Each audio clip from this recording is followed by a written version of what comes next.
everyone, and with the changes for the camps in the forest, you can farm so much more, dominate the enemy forest as well. Oh. So we do have a draft. Faceless have chosen to take out the Wisp and the Darkseer, so the Lycan is on board, and Liquid possibly taking a cue from some of the games yesterday are going to open with that lane-dominating support. We saw FY have a great game in a loss on this area yesterday. I like Ogre because the tree's still out in the table as well. And I think Ogre is probably one of the best supports to have against a tree. Yeah, because of Ignite for those who don't know. The thing about Darkseer, I mean, the hero has been nerfed since what, 20 patches ago, and still one of the top heroes. Vacuum cooldown increased. What do we expect in the next patch for Darkseer? His vacuum has like 3 charges whole game. Well, I tell you what, Abaddon has definitely been a hero that Faceless has been super successful with. 6-1 in their last 7 games, and you guys were talking about Ice earlier and how active he can be. One of the things I really like about Ice's Abaddon is that he can go the relatively greedy build. He can go minus radius on this hero, and it still feels like he's active around the map. I'm not set on Abaddon for this patch though. I feel like this hero is just a bit too slow. Right, the Abaddon likes to be able to kind of stay in his lane and pressure that. And part of the advantages was that you had a 4 position that was always roaming, so there was only one other support to face up against, and then that support had to do it had to eventually move out of lane or farm off jungle or something. In which case, it left you in a 1v1. But in this patch, I feel like that's a lot less likely. You're not going to have those, I'm level 5, I'm level 7, I'm level 9, and I'm 1v1 against a carry. I'm going to be level 3 against level 5 carry who's going to deny pretty much everything, and there's no shrine. So you really need, as an offlaner, you really need to be careful right now. And if you're having a good duo, safe lane, even a trial, and you should be as aggressive as you can. Just try to force him out, just because offlaners before the builds were pretty much on a melee hero PMS plus 1 set of tangos. Now I think they need to change the builds, get more regen, probably just a stout shield into tangos plus flask. This is a fascinating draft so far. This is like a hate draft from both teams. You see CM banned frequently against Faceless, Abaddon often as well. The Ogre is extremely popular in SCA. It's like a first pick, first ban for a lot of teams. So Liquid went ahead and took that Ogre, and then you see Ogre would often be paired with Troll, especially by Liquid as well. So it almost feels like, so Faceless gets their Abaddon, they take the Troll away from Liquid in the pairing with the Ogre, and then Bristleback, a hero that we've also seen Faceless run quite a bit, especially recently in Kiev as well, and afterwards, also being taken by Liquid in the Stark. So this is, so you have 2 of GH's heroes banned as well from Faceless. So this is like a hate draft we have going on here. It's really interesting. I guess when you don't really have if you don't have the most lockdown idea of what the patch is about, you might as well force your draft against the enemy team as much as possible, right? What I fear for Bristleback, there's no Crystal Maiden, there's no Io, there's no Coddle, so I'm not sure about his mana pool. That hero is pretty useless without it. I saw a game where Envy was playing it safe lane, and the hero couldn't do much that game. I mean, they won the games, but still, you lack mana pool. I believe the thing I say about the Bristle pick for Liquid is I believe that they've played all 3 cores on it, and they've at least played it in all 3 lanes. I've seen that, and I think Miracle even had the odd game on it. It might be maybe Bristleback.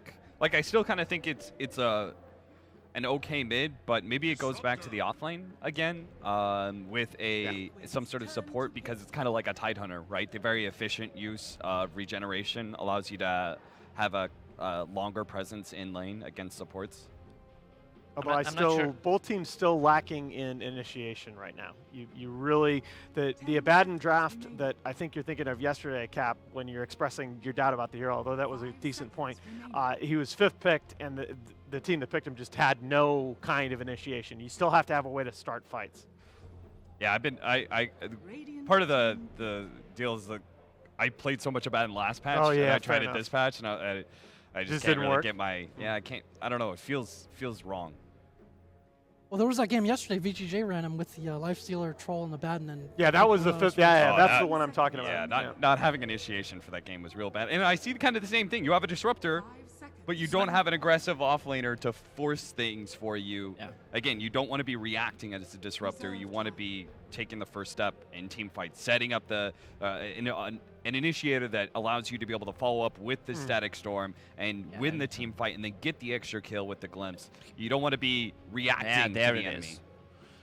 There's your initiation. As you said, Disruptor is not a initiation hero. He needs someone to set it up first. He's better when you kill one hero, then you start chasing. That's where he excels. With StarLadder, they have pretty much a lot of tanky heroes. StarLadder, Troll, Abaddon. This hero is going to be really hard to take down. Now, are you a little bit surprised that that's a StarLadder over the Axe there? StarLadder instead of Axe, you said? After a Dazzle pick. I thought that might have been an Axe. They needed a 4-position initiator, don't they? Isn't Abaddon still offlane? I think he's probably still offlane, but I think in that when the matchup dictates it, I think you can still move Abaddon to a 4. I think in this draft we've seen a lot of taking the opponent's hero in that spot, either banning or picking it yourself. I think StarLadder would have filled that function for Liquid as well. You have the minus armor synergy with the Bristleback and the Dazzle too, and something that maybe Abaddon doesn't really want to play against. Poppy would have pulled out position 4X right here. Yeah. I'm just saying it. Easily. Well, they got rid of the Slark against Bristleback. Hard to play against, especially in the late game. You're just stats for Slark. Also, Silver Edge Carrier. Faceless has 1 in Troll, but that will not come that fast, I guess. SNY, maybe a BKB if needed. From the 4 heroes on Liquid, BKB not needed right now, especially with Abaddon by his side, so his build could be a SNY into Silver Edge. So what do we think about this Troll for Faceless? Is this mid or safe lane? Oh, the Troll. Yesterday, who did? VGJ? They played Troll mid. I don't think that hero is that strong, especially with the new Forest. I mean, he can farm the lane and the Forest. That's why he's good, especially when you're playing Dire. It's going to be interesting, though. One of the things about this patch that I think is going to be a real challenge for Faceless, they're going to have to find a new hero pool for Jabs, because I'm not convinced that either Invoker or Ember Spirit are going to be top-tier heroes in this patch, and I'm not sure about the Alchemist by any means. Well, there's a Tinker that we thought was going to get stronger and get more play this patch. That's true. That's a good point. That's from a while back, but he's very good on that hero. Yeah, I was gonna say, I think the part of the problem with the Troll safe lane, I think it's preferred to be safe lane, but I think the Bristleback is off lane with the Dazzle or maybe the Ogre. I'm not sure which they have there. And I think Bristleback is very effective at being able to deal with Troll in the laning phase. As far as mids go to replace that, though, if Troll is safe lane, OD is out there for Faceless. I still think OD is very slow, but it does match up well against most of these teams. You got a Shallow Grave hero. It's good versus Ursa as well as Bristleback because it takes them out of the fight, particularly when Enrage is a problem. Yeah. And also when you grave someone, you can just steal so much int from them. Yeah. And you've got good supporting heroes, right? Abaddon gives you a lot of defense. You've got Troll with the extra attack speed. You've got good controlling supports for Disruptor and StarLadder. And they have nothing. If they pick OD, let's say Faceless, they have nothing to stop him with. They don't have any classic initiation besides Ursa. Once he gets a Blink Dagger, they've only run he should OD have a Hurricane Pike, just push him away. It's going to be tricky laning for Faceless. Abaddon, among the heroes that he maybe doesn't want to lane against as much, Ursa is among them as well, just having that very quick burst, especially early on. And then for the Dazzle Bristleback, if that ends up being a dual lane, which I agree with you, I think it's going to go that direction. Very difficult for a lane with a Troll in it to bring down early as well, again, kind of lacking that burst. So how Faceless runs, if they choose to switch up their lanes a little bit and get a better matchup, I could be... Do you need to ban Lina as Liquid? Because I was thinking that like Lina and Quap and these kind of heroes are kind of valuable for both team at this point in time because they're early tempo controllers, but Liquid is so tanky. That it's really hard for Alina to actually play this game despite it looking like it kind of fits Faceless' lineup. But this is where, again, that limited hero pool for your mid really hurts you. When you look at, since 7.0, 1 and 2 on Outworld Devourer and 0 and 2 on Lina is Faceless. 10 seconds remaining. What you said, it's probably going to be Bristol and Dazzle offlane. I don't think Liquid wants to commit to, let's say, mid Ursa that early because Oh, and they take the Tinker away. Oh my God, this is a really good draft. instant Storm Spirit against fake. Tinker, yeah. Yeah, but Well, that's the problem for Liquid right now. They don't have anything to catch that Storm with. They got nothing, no disable. they don't. But do you think that the Storm gets off to a good enough start that even matters? I mean, he's got Ogre in his lane because I think Ursa is 1v1 against Abaddon to start, and then they have Tinker plus Ogre mid against the Storm. What do they have on Faceless to contest that support-wise? They had StarLadder, right? StarLadder, Yeah. That's not. Their that lanes are too strong. weak. Their lanes are weak, but Storm Spirit can still take stacks and stuff. All right, let's go for predictions, guys, real quickly. Jack? I Put like you on the Liquid spot. draft. I like Liquid draft. In terms of playing fast, I think this fits them. I think the Bristleback reaches a timing where it's very hard to fight into him, and he is that kind of frontliner for you to take objectives and to protect the back line. I think Liquid has a better draft here. I like Liquid in this game. I'll go with Faceless. I mentioned they don't have anything against Storm Spirit, but I'm concerned how they will do in the laning phase. They seem a lot weaker, but I think they will do good through the mid game and get the advantage back. I think Faceless has a little bit better draft, but I agree with Jack. I think that the Bristleback, both Troll and Storm are going to be a little bit slow. Bristleback will reach a really good timing. I think Liquid is also maybe the better team, so I'll go Liquid. Liquid all the way in this one. With that said, let's get day 2 started. Send it over to our very own LL Cool J, Lyrical and Lumi. Nahaz, that was amazing. And hello and welcome, ladies and gentlemen. We're here on our second day. It's going to be Liquid facing off against Faceless. Lumi, you had a ton of chances to catch a bunch of the Faceless games, and you had an immediate impression from the draft from them. What is it that you think we're going to be seeing as we get into our countdown here? I think a lot of the analysis brought to you from the panel is very on point. And I do agree that the lanes from Faceless is a bit weaker, so they have to adapt in the laning stage. And one of the strongest thing they could do to adapt is actually to go offensive. I hope they will be doing that because I do feel like the Abaddon versus the Ursa matchup is really, really bad for the Ursa. So I think you should put the Troll on it and have the 1v1 versus Bristleback versus Abaddon. We've seen actually this matchup multiple times between Ice and Rappy from Clutch Gamer. And Ice has been winning that matchup pretty much every single time when he does get it. So that's why I actually do believe they should actually put the Troll up top. But for now, it seems like Troll Warlord is going to be playing it pretty standard. In fact, it's going to be a 2-1-2 from Faceless. That means I think the Abaddon is going to have a very tough time against Ursa up top. Yeah, we'll have to watch that. You do also see that wraparound that came in from XY. He moved throughout the entire jungle and baited out a sentry placement as well over on that high ground. And of course, that didn't end up catching the ward that's over by where the shrine is. Also worth noting, these teams have played each other a decent amount over the past couple of bits against DAC, also in Kiev. And they've sort of traded off the series so far. And well, it looks like Liquid wanting to be the ones to move in and make the aggressive play right here. And they are going to force Jabs away from his rune, at least for the moment. It looks like Kuro and Matumba will just back them off. Ice should be actually coming in to steal the rune on the other side, and well, he does not get it. But at the end of the day, it's a, well, essentially 2 runes traded from either side. Great play by the StarLadder to deny that. And Abba now also thinking about trying to come in and maybe steal a creep wave or just keep the pressure onto GH right here. I like the 3 question marks in his name. Pretty nice to throw that in there as well. The character.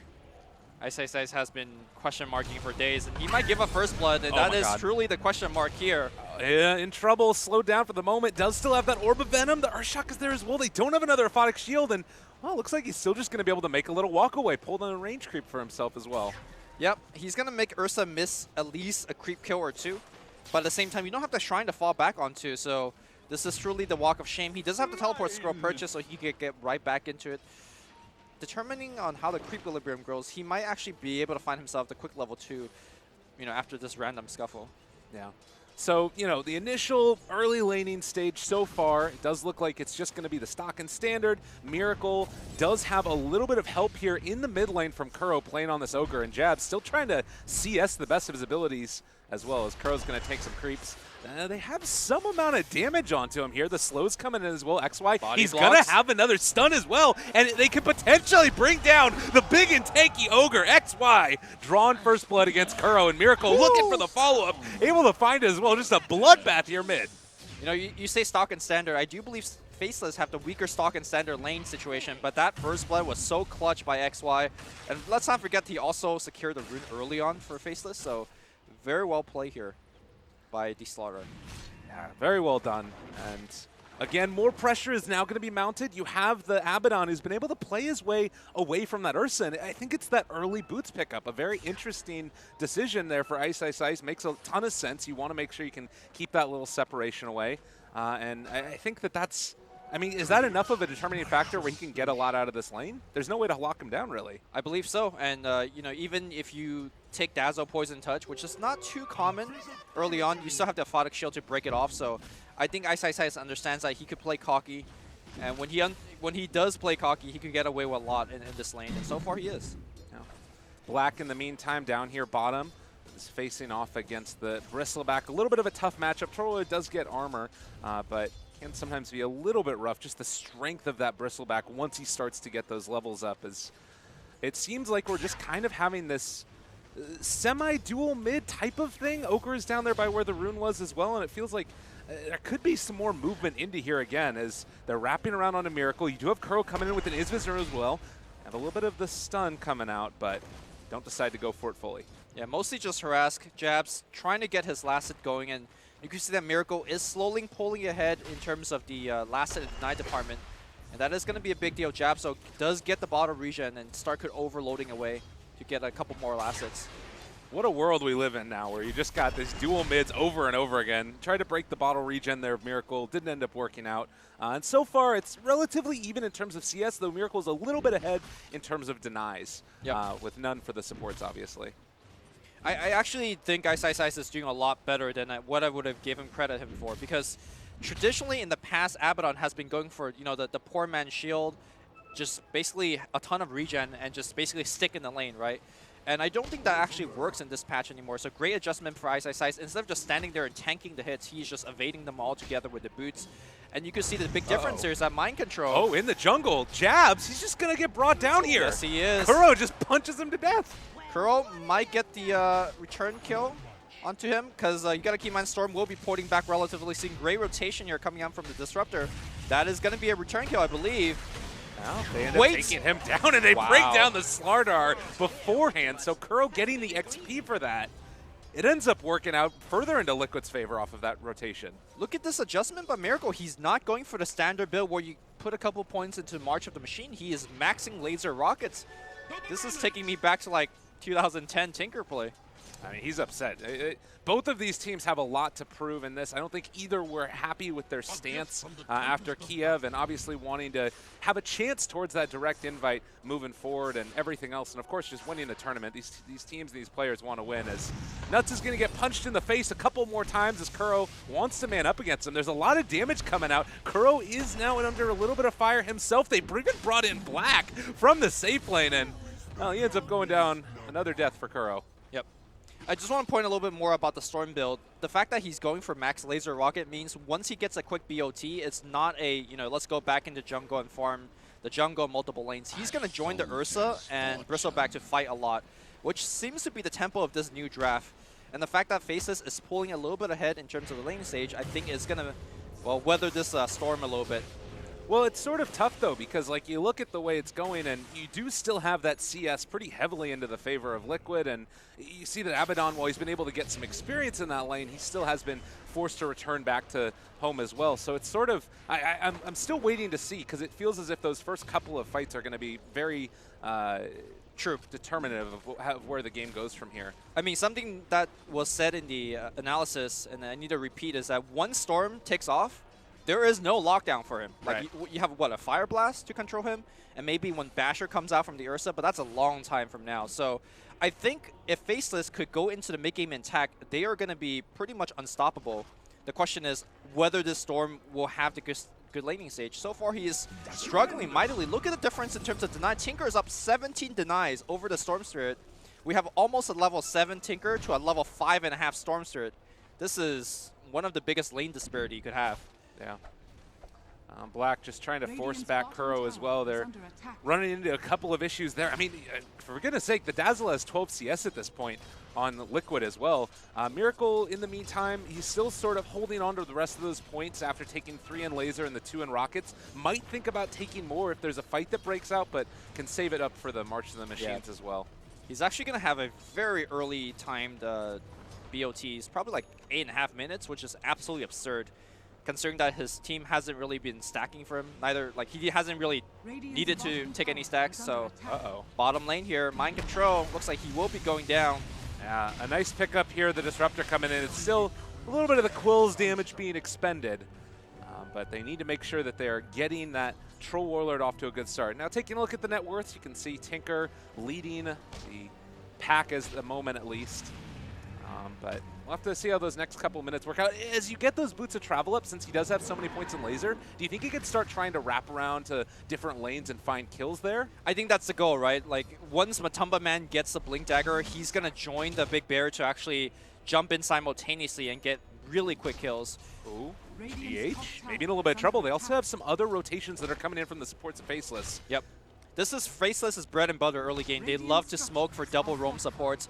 And here comes, I think Matumba Man might be actually going down here. GH does have the 1 point to grave. Matumba Man pops the, well, looks like they want to pick off the support first, and they'll leave the carry. Do they have vision on him? Yes, they do. The TP will get canceled, and GH is left for dead here. Yeah, I mean, you take that kill. This is 4 heroes in the top lane. Yep. Both supports rotate. You bring in Black, and in the meantime, Mind Control is taking the Tier 1 tower in the bottom lane. I think you are perfectly happy with that if you're Liquid, although they won't be able to get the tower. This is actually pretty big for Mind Control. I mean, the panel has been saying that Mind Control has not been playing. Well, hold that thought here. Matumba Man picks a random nuts in the jungle. Oh, goodness gracious. Matumba Man, or sorry, Mind Control needs to really catch back up. Those 2 kills on him earlier, it hurts a offlane Bristleback very much so. He needs to have a good early game, and so far he's not getting it. And look at Liquid right here in the mid lane. They are just barreling down these lanes right now. Matumba Man coming in as well after they found that kill in the top side on the Dazzle. They're ready to fight, and it's looking like it might actually end up turning into a big one. Miracle is caught for the moment with the Thunderstrike. Doesn't have a ton of mana to work with either, but the Haste Strike's going to be able to get him away, and Jabs barely able to make the jump of Miracle. Thinking dead. about running him down. They're looking for the laser. It's off cooldown in just 1 second, but he's forced to turn and run away. They do still have chase if they want to go for it with a Tier 1 tower already down. Miracle looking for the opening, but not going to take it. Miracle was just like 2 mana short of a laser. That would have been a guaranteed kill on the Storm Slayer, which would have been huge for him. Jabs, I would actually compare him to Mind Control for Faceless, where traditionally he has been superb as a mid player, but as of late has really fallen off. I feel like this game, he needs to be the one that's taking off and taking over this game, because the draft enables him to do so. There is 1 stun to slow him down. On the bottom side, he's looking for a solo kill. Mind Control would be big if he could pick it up, and looks like he should be able to. Wow, not going to go for it. They still have the stick charges also, and with Miracle coming a little too scary. But they are actually going for a round 2 here, maybe. Nuts does have the glimpse. Is going to pull Kuro in, and that is going to be a pretty quick and easy pickoff. They're thinking about sticking around in that area, Liquid are, but it looks like those back out now after the death. So I think for the next couple of minutes, Faceless needs to give XY a free lane to get to his Blink Dagger. They need to give Ice now space to catch back up. Keep in mind that he did have the tough early lane. And now it's up to the rest of 3 Faceless members to actually drive up the tempo for the team. Of course, for Team Liquid, well, Roshan is going to get checked here. Oh, yeah, they're coming in. Black wanting to contest a little bit, and it does look like Liquid are still sort of hanging on to that high ground, but it's not easy to just walk in there and take down Roche. With Storm Spirit able to zip in and Disruptor, you know, dropping down some things as well. A little too scary. Yep. XY checks it again. They did drop down that Invis rune as well, so Liquid would spot out XY if he was in the area. Well, they're scanning on top of him. They know he's here. Sentry Ward is going to get dropped down. Oh my god, they caught him right there. Right clicks. Okay. XY almost dead. They're still in the Sentry range, and it doesn't matter. He's already dead. What a glimpse. It looks like XY will be able to make that escape. So recently I've overheard a conversation between Nuts and his teammates debating which talent to take at 15. because him and his teammates are making both very strong cases for the Thunderstrike talent or the Kinetic Field cooldown talent. I'm curious to see what he thinks is the optimal talent for this game. Yeah. Still a little ways away. Does have that level 6 now. Glimpse is off cooldown 2 seconds, but yep, they're not going to decide to go for mind control there. I feel like Kinetic Field is generally the one you want to take, especially if it's a very fighting-heavy game. And this game is looking to build into one when you have cores like Bristleback and Ursa on the other side. Being able to control these melee heroes is actually very, very key. So you talked a little bit about it, and the panel did as well, that instant pick that we got from the Storm Spirit at the beginning, or at the very tail end of the draft. Obviously a great counter to the Tinker as far as being able to find him in the trees and such. When's the point where that starts to become a really big issue for Miracle in this game?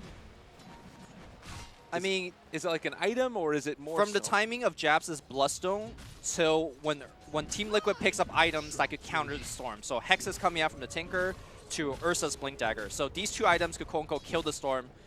And that's a pretty big timing window. You have like at least 10 to maybe 15 minutes where Jabs will get the Bloodstone.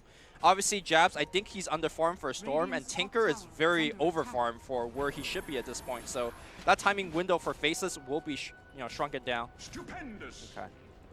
We'll have to keep our eyes on it. The Vlad's is there for Matumba. They're going to be able to move in and take Roshan if they can just get a pickoff or something else along those lines. Faceless did move in for a smoke play, and we haven't really seen a great rotation, but there is now going to be a TP for mind control here, as well as Miracle in the area. I don't know if they can really do this, though, without that Blink Dagger on StarLadder, even with the level 6 up on the Disruptor. Yeah, that's why I previously advocated on XY just kind of do a little bit more selfish play and farming for the Blink. But for now, he's playing very team-centric, making sure that the Ursa does not get away with the Aegis, making sure that he's still running through the jungle, checking out where the Tinker might be, checking out where the Ursa might be. But every second that he does not have the Blink, they are lacking one weapon to initiate against a possible Roche fight or picking off Tinker. Yeah. So as far as objectives are concerned around the rest of the map, we did see 2 Tier 1 towers taken down by Liquid at the early stages of this game. And another one is starting to get a good amount of damage done to it as well up top here, as it looks like they should be able to secure this one with Disruptor and Abaddon sort of walking away and backing out. This should be a pretty free tower for Team Liquid up here top. Yep. Radiant's top tower has fallen. Hand of Midas Abaddon. Are you surprised at all? When we were looking at the draft, you said that was last patch, so you weren't loving the Abba pick. I think given the nature of the game, if he wants to remain relevant, I think the Midas first is pretty apt. And honestly, I don't think Faceless with their weak laning lineup could actually take the fight to Team Liquid anyway. So Storm needs his Bloodstone. Might as well take the time off to farm up some key items to have a stronger mid-game. Faceless, if they're going to win this game, is through a stronger mid-game, which unfortunately they're going to have to give up an Aegis to Liquid to get. Yeah, you never want to have that happen. And with that Aegis on Matumba, man, he's still a little ways away from Blink, which would just take that hero to the next level. But you also, I believe, just saw a Blink Dagger finished as well for the Tinker. Black. Mistaken. They don't really have a great way to run him down. But also an interesting build here. Mind Control going for the mechanism. Yeah. Has Soul Ring as well to deal with the mana issues. Normally you go for like a Vanguard Solar Crest, but this is probably the most efficient 2,300 gold he could spend to actually lead aggressive team play. This patch, from what we've seen, it's all about those early game fights and early game pushes. So Mech, probably one of the best items that you could get for your team. Now Miracle doing a nice little play here to push out the creep waves, also send his March of the Machines in such a way that he had already blinked out by the time Storm saw that they were coming, so they weren't able to find him. Though Jabs is invis right now. Yep. If they ever get Thunderstrike on Miracle, he is a free kill. But, of course, he is going to be very careful away from Nuts. Playing in the shadows. Kuro just going to walk right into Ice, Ice, Ice here, but Juke's around the corner. Kuro might be in some ability to find himself a kill. Ice, Ice, Ice just gone in an instant. Yep. Ultimate was still on cooldown. Notice that Kuro never used Fire Blast in that engagement, because once Fire Blast is used, a Photic Shield or even, a Photic Shield on TP, and there's really no way for them to stop that TP. So Kuro just stalked after the Abaddon, waited for support from the Tinker, and that was a guaranteed kill on the Abaddon. Well, I feel like we've seen this story before as far as this patch is concerned. You get that first initial Roshan, you take down a lot of the towers around the map, and you build to a point where when you get that second Rosh with Cheese, you're going to be able to find yourselves going high ground. And I'm trying to figure out how Faceless deal with this. What's their play as far as making moves around the map? Like, it feels like winning a team fight at this point is so difficult. I think it's really a difference in terms of power peaks, because Faceless is going to be taking off relatively soon. Abaddon just finished the Midas, so he needs a little bit longer, but Blink Dagger on StarLadder, Troll picking up his first major item, and of course the Bloodstone on Storm. This is a very strong peak timing. Right now, Faceless is really just getting punched left and right, but soon there will be a time where they can start fighting back. I mean, it's a beautiful dream. I don't want to deny that, but look at these guys. Look at them. That's how the book up goes, on high ground. Yep, and look at what Kuro's doing. He is bloodlusting that siege unit, getting that extra, siege damage going on. All right, beautiful. The patch working into their favor. You still have Mind Control hitting away. Slaughter Crush, this is the fight. All right, looking for that opening. Mind Control still holding on to that mechanism. Does look like they're going back forward. That's a 3-person crush. A pretty good start. The Static Storm as well. It's caught onto 2. Can they kill these heroes off, though? The Grave comes out. Gonna keep Matumba Man alive, and to be honest, he already had the Aegis anyways. They're not going to be able to find the kills, and now they spent their load. That was a great look for Faceless, and now Ursa's jumping in, looking for the solo kill, and laser rockets on the backline, making sure they do get the one. I'm surprised that they won on Matumba Man. Matumba Man had Aegis. Never mind the Grave. I think the other cores were perhaps an easier kill, and that mechanism first on Mind Control really turned that fight around. Matumba Man droning people out still, and now they're going to focus on the Raxes. And Miracle's back in with a full creep wave. Black nowhere near a BKB as Yasha Vlad's at this point almost dying to the Ignite as he runs back to the base. Liquid are just dominating this game. 17 minutes in, it's a lane of Rax gone. I think this game was won through itemization. If it's going to be won by Team Liquid, it's just the early mech. And well, hold that thought here. Glimpse back here. They will kill Matumba Man, but now he's got Aegis. He's got Grave backup from the Dazzle. I don't think they can kill him a second time. Well, they're still chasing. Matumba Man brought fairly low. They have the heal to turn it back around. The stun onto 2. They have the Grave available, as you said, but it's not there in time. And now Mind Control may be under a little bit of fire. Well, have Liquid gone too deep? End up popping that mech, not yet. Still hanging on to it. 17 wand charges as well for Mind Control. And it looks like they will be able to back out for the moment. But Faceless just going to have to lick their wounds and come up with something else here.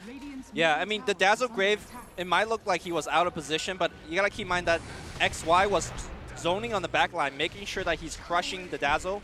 Dazzle had to step away from the AoE of Slaughter, and as a result, he could not get in range for the Grave. So it was more well play on XY than poor play on GH's part. But still, Faceless down 1 Rax. I mean, technically, this is where the draft could take off, but there's just down so much economically now. 8,000 net worth deficit. Remember, I think that the Jab Storm, the power of that Storm, the time window is when the Bashers are coming out, which I imagine that's going to be what Matumba Man's working towards next. This is such a cool and well-designed draft here from Liquid. It feels like they had really good answers. They recognized what that timing was that they wanted to hit. Right. And you think about the next couple of minutes here when Rosh ends up respawning, they're going to have already, gold coming in from the shrines that they can now take down. They're going to have, that cheese as well online, and already a lot of hard heroes to kill off. It's feeling like they're going to need to find something like a Tinker pick off over and over again. Which Miracle has been extremely careful about not getting picked off at all. Obviously, generally, once you get the Blink, a really good Tinker player will always be in the trees. And the Storm was, quote-unquote, the counter pick here, right? He should be finding the Storm, but he's just trying to... Jabs is trying to make sure to get his own farm going. Yeah. I mean, it's all well and good to have these counters and stuff, but if you never get into the items that allow you to get there, it's too much. And, well, a 10,000, almost 11,000 net worth Tinker who's just running the gamut through the jungle and has Aether Lens now down and also building towards the Dagon. And they have Crimson finished as well. You have Mech Crimson in 20 minutes of gameplay. We already talked about how Faceless lack damage. How are you going to punch these 2 very good defensive items? All right, well, Abba, I mean, he's taking the bottom tier 1 tower. That's going to give it a little bit more influx of gold, but Mind Control doesn't care. They've got Weave on this guy. They've got everything. 33 armor. More armor than minutes in the game. It's a rough one indeed, as the tier 3 tower is going to start to go down. And oh my god, March of Machine, how do you defend against this? and rocket spam every damn thing. Yep. Liquid just slowly taking the life and strangling Faceless in this I wouldn't one. say very slowly. This game is ending rather quickly. I think Faceless has one more go at it, but Mind Control sitting in the front. You got rockets coming in from the back line. It's really hard to defend this. All right, well, there's the jump in from Matumba. They have a good Sack Storm, but StarLadder's already gone. No crush used. Disruptor is out of there as well. Liquid are just raffle stomping Faceless. Yep, Raffle Stomp is the word I like to use here as well. Team Liquid dominating within the Faceless base. You know, the Faceless coach Winter once told me, Dota is a game about timing. And I feel like Team Liquid, with their itemization, the mech, and the quick Crimson from the Bristleback, has, like, this draft in the mid-game, and we are in the mid-game now, that Faceless should win this draft. Unfortunately, the timing window of these two itemization has allowed Team Liquid to extend their early game advantage and just snowball completely out of control. This game never had a mid-game for Faceless. The game was just over from the laning stage, it felt like. And the cool thing about this, too, is, like, I think part of it is that Soul Ring, because the panel was talking about, as we're going to see Ice Ice Ice potentially go down, the mana problems that Bristleback has. And he ended up picking up Tread Soul Ring, which allows him to be efficient with those, you know, Tread switches and constantly spamming it out in that fashion. It's a really cool build. Yeah, I completely overlooked that fact. Obviously, he has the Magic Wand, which is pretty standard for most Bristleback. But you're right, that Soul Ring. I mean, let's not forget that Bristleback does have very good intelligence growth for a strength hero. Right. So as he levels up, he makes up on that mana pool. But you're right, for those early, like, couple of level 6, 7, 8, that Soul Ring is coming into big. Well, one last lane of barracks, and it feels like movement speed is going to be the only thing barring Liquid from ending this game quickly, as they can just walk wherever the hell they damn please. Faceless, they're moving up towards the top tier 1 tower, though Tinker is still slowing that down slightly. And they will be able to take it down finally. I think Faceless is completely surprised by how fast this game has ended. Going back to your question, like, do you think Ice Ice Ice is correct in buying that Hanamitis? At the time, I was like, okay, you know, we're losing the lane a little bit. We could recover in the mid game. And I think maybe he thought that too, but hindsight's 2020. This is not the speed, not the tempo that Faceless is allowed to be played at. Yeah. Well, Dagon, multiple levels are done. They are walking up towards high ground right now. Missiles are going black. Is he anywhere near that BKB as of yet? No. It's oh, no, he has it. He has the BKB. Okay, he does have it. Yeah. Okay.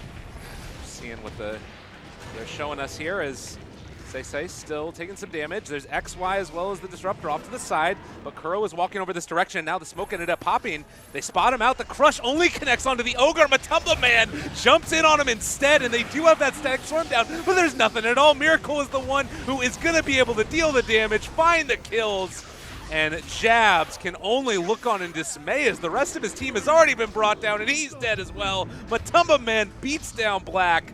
The buybacks happen from the Dazzle, but this game is freaking over. What a play. That last team fight, multiple team fights, we saw Faceless pressure to actually kill the Dazzle first, but because you're so far behind, the Dazzle takes a bit of time to kill, and as you're going for the Dazzle, the rest of your team is getting absolutely decimated by the Tinker Rockets, by the Ursa Warrior.